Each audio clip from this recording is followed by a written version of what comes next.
Welcome to smart competitive school. আজকে আমি one liner জিকের ক্লাস নাম্বার 24 নিয়ে এসেছি। এর আগের পর্বগুলোতে আমি 1 থেকে 23 পর্যন্ত ক্লাসগুলোকে কমপ্লিট করেছি। তোমরা যদি ভিডিওগুলিকে দেখে না থাকো তাহলে আমার প্লেলিস্ট থেকে সেই সমস্ত ভিডিওগুলিকে দেখে নেবে।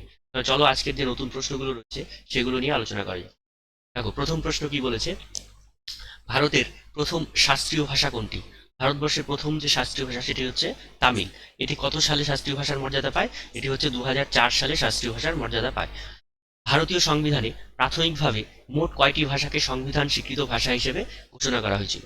তাহলে এম, যখন সংবিধান গৃহীত হয় তখন মোট 14টি ভাষা ছিল, ঠিক আছে। কিন্তু বর্তমানে কতগুলো ভাষা রয়েছে সেটা কমেন্ট বক্সে কমেন্ট করে জানাও।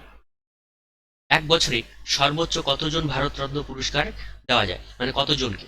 এটা হচ্ছে 3 জনকে, মোট 3 জনকে এক বছরে সর্বোচ্চ ভারতরত্ন পুরস্কার দেওয়া যায়, ঠিক আছে। প্রথম মরণোত্তর ভারতরত্ন পুরস্কার কে পান? প্রথম মরণোত্তর ভারতরত্ন পুরস্কার পান লাল বাহাদুর শাস্ত্রী। লাল বাহাদুর শাস্ত্রী।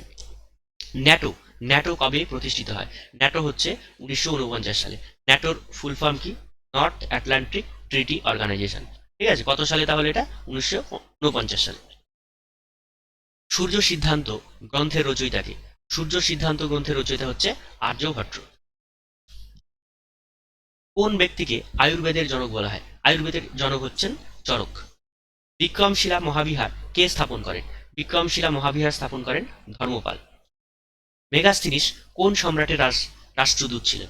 মেগাস্থিনিস ছিলেন সেলুকাসের রাষ্ট্রদূত। Father of cooperative society in India, এর মানে কাকে আমরা বলছি father of cooperative society in India? তাহলে এটা হচ্ছে এফ নিকোলসন। এফ নিকোলসনকে কোঅপারেটিভ সোসাইটির ফাদার বলা হয়। গীত গোবিন্দ কে রচনা করেন? গীত গোবিন্দ রচনা করেন জয়দেব। শেরশাহ এর পূর্ব নাম কি ছিল? শেরশাহ এর পূর্ব নাম ছিল ফরিদ খাঁ। কোন গুপ্ত শাসক নালন্দা বিশ্ববিদ্যালয় স্থাপন করেন? নালন্দা বিশ্ববিদ্যালয় স্থাপন করেন প্রথম কুমার গুপ্ত। কত সালে আইডিবিআই ব্যাংক প্রতিষ্ঠিত হয়? আইডিবিআই ব্যাংক প্রতিষ্ঠিত হয় 1964 খ্রিস্টাব্দে। ভারতীয় সংবিধানের 1 নম্বর পার্টে কি বলা রয়েছে? 1 নম্বর পার্টে কি বলা রয়েছে? ভারতবর্ষের রাজ্য এবং নতুন রাজ্য গঠন এবং রাজ্যের নাম পরিবর্তন, এই বিষয়ে উল্লেখ রয়েছে কত? Part number 1। এবার তোমরা কমেন্ট বক্সে কমেন্ট করে জানাও যে মৌলিক অধিকার কত নম্বর পার্টে রয়েছে।